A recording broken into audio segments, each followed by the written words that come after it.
నమస్తే, welcome to Kancharla TV story board. Welfare real estate సంస్థల్లో జరుగుతున్న భూభాగోతంపై తీవ్ర కలకలం రేగుతోంది.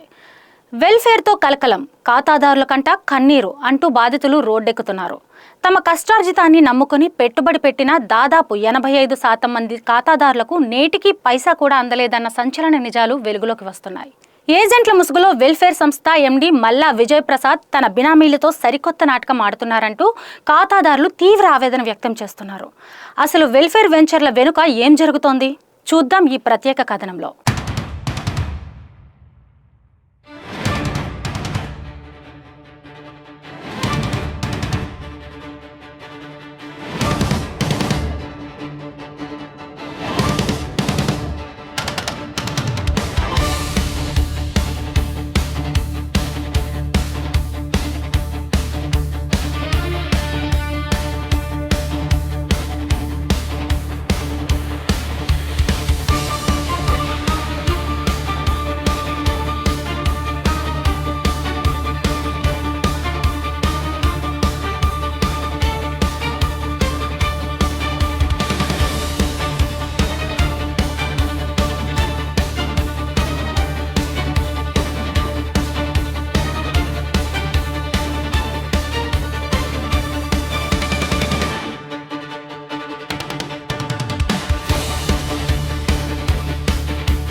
వెల్ఫేర్ వెంచర్లతో జీవితాలు మారిపోతాయని నమ్మిన ఖాతాదారులకు ఇప్పుడు మిగిలింది కన్నీరే.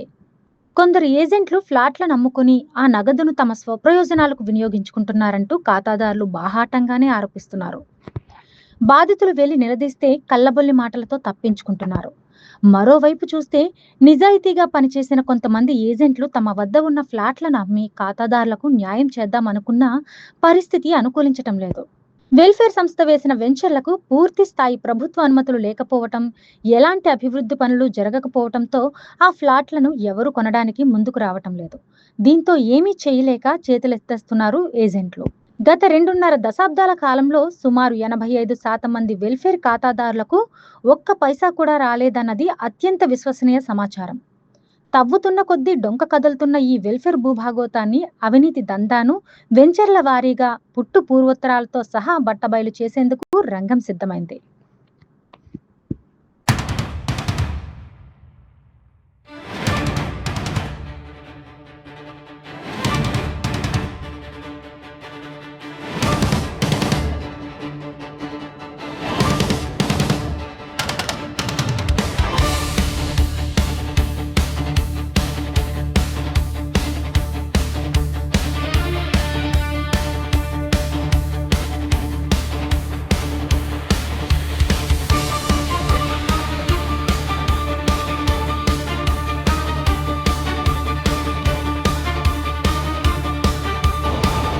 కందుకూరు బ్రాంచ్ నుంచి వచ్చాను.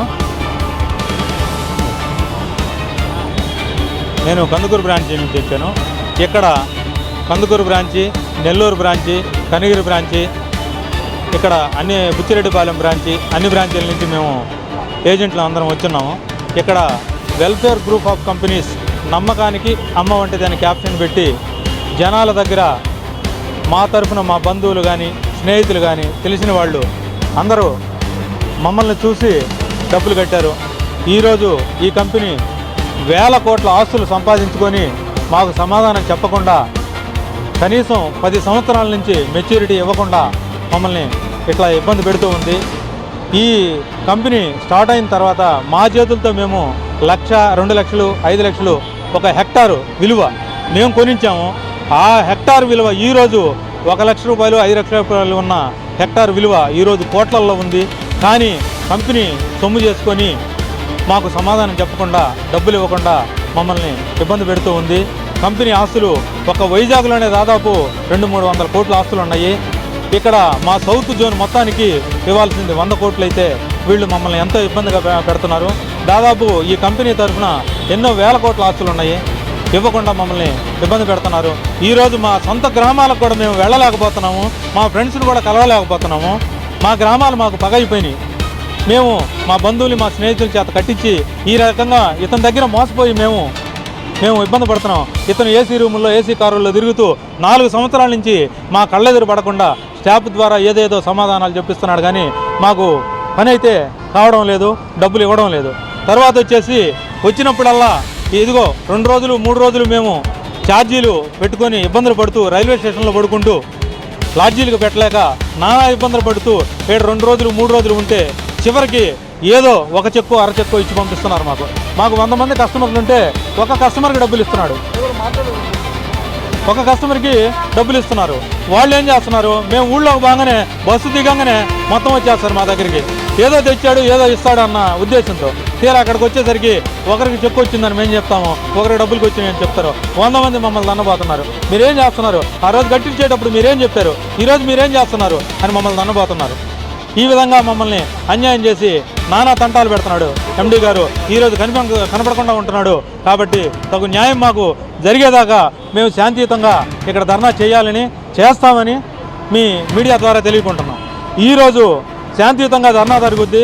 ఈరోజు కనుక మాకు ఏ విధమైన సమాధానం చెప్పకుండా ఉంటే రేపు ఇక్కడ వచ్చిన వాళ్ళు మేము మా ఊళ్ళకు వెళ్ళి సమాధానం చెప్పే పరిస్థితి లేదు. కాబట్టి మేము ఆత్మహత్యా త్యాగానికైనా సిద్ధంగా ఉన్నామని పెట్రోల్ పోసుకొని ఇక్కడే తగలబెట్టుకుంటాం. మేము ఇది ఖచ్చితంగా జరుగుతుంది, జరిగి తీరుతుంది.